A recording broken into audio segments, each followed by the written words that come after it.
ঘুরেন বেকার ওইদিক দিয়ে ঘুরে যান, ওইদিক দিয়ে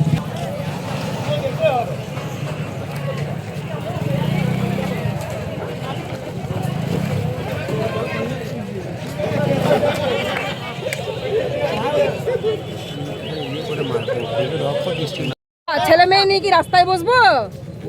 আমরা এখানে বসবো। এখন তো ওরা এসেছিল ভাঙবার জন্য, তো এখন আপনাদের কি বলে পড়ে গেল? আমাদের জায়গা দেবে, আমরা নিজেরা ছেড়ে দেবো। দেবে না, পাবে না।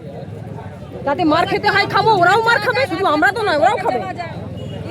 ওদের যেটা জানা আছে যে এর পরবর্তীকালে যখন আসবে, কিন্তু এবার বিশাল ফোর্স নিয়ে পরে ভাঙবার জন্য আসবে। দেখা যাক, পাবলিকের থেকে যদি ফোর্স বড় হয় তাহলে আর ভোট আর এইসব তাহলে বেকার, সেটাই জানতে হবে।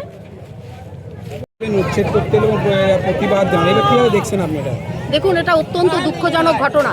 বার্নপুরে এত টাকা ইনভেস্ট হবে আর বার্নপুরের মানুষের গায়ের ওপর দিয়ে বুলডোজার চালাবে। আমরা এর প্রতিবাদে ডিএমকে বলেছি, আমরা পুলিশ কমিশনারকে গতকালও আমরা একটা মেসেজ করেছি, আমরা ইসকো অথরিটির সাথে কথা বলেছি, টাউন অফিসে যারা ম্যানেজমেন্ট তাদের সাথে আমরা কথা বলেছি।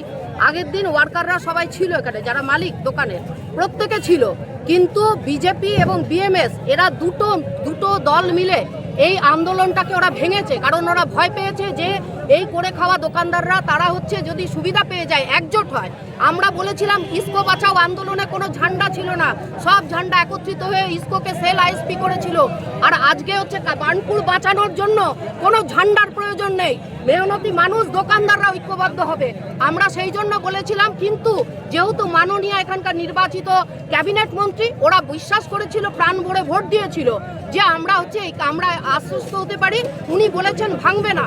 কিন্তু আমরা বারবার এদেরকে বোঝানোর চেষ্টা করেছিলাম যে ভাঙবে, কিন্তু কারণ ম্যানেজমেন্ট বলেছে, দোকানের লোকেরা যারা মালিক তারা একটা অংশ বুঝেছিল যে ভাঙবে, কিন্তু যেহেতু ওদের মধ্যে দুটো ভাগ বিশ্বাসের ক্ষেত্রে হয়েছিল, তার জন্য আমরা বলেছিলাম যে আমি এবারের বিধানসভা নির্বাচনের রুটি রুজির কথা বলেছিলাম।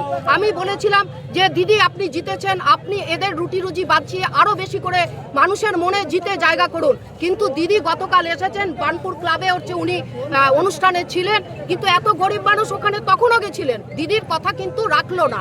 ম্যানেজমেন্টের সাথে প্রশাসন যদি না থাকে, আমার দোকান কর্মচারী দোকানের মালিক ভাইদেরকে এই কথা বলতে পারি, তাহলে এত বড় সাহস হয় না বার্নপুরের বুকে বুলডোজার চালাবে আর ইসকোর ইনভেস্টমেন্ট হবে। ইসকো তৈরি হয়েছে বার্নপুরের লোকের দেওয়া জমিতে, সেই জমিতে আজকে যখন second phase modernisation million ton হচ্ছে ইস্পাত তৈরি হবে, এখানে লক্ষ টাকা মাইনে এক একজন ওয়ার্কারের।